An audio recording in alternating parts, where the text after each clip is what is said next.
my dear listener, my dear young listener, it could definitely be for you.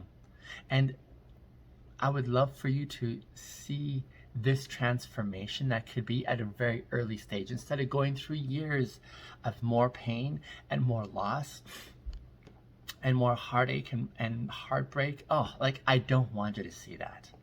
And so maybe you are at a point right now as you're listening to me saying this, and you're like, I guess there's a desire, but it's not strong enough. Maybe you're saying it's not at the tipping point where you're willing to see your desire or your desperation surpass your fear.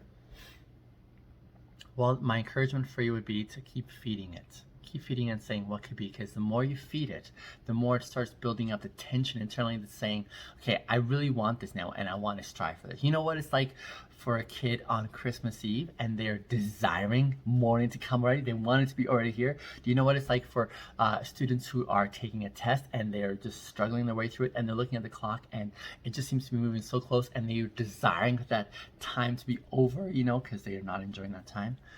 What could it be like for you to feed that desire so that it builds momentum internally so that you get to this point where you're like, okay, now it's go time. Now it's time for me. I have more desire, more desperation than fear of looking internally to figure out and see how I could become a better version of me.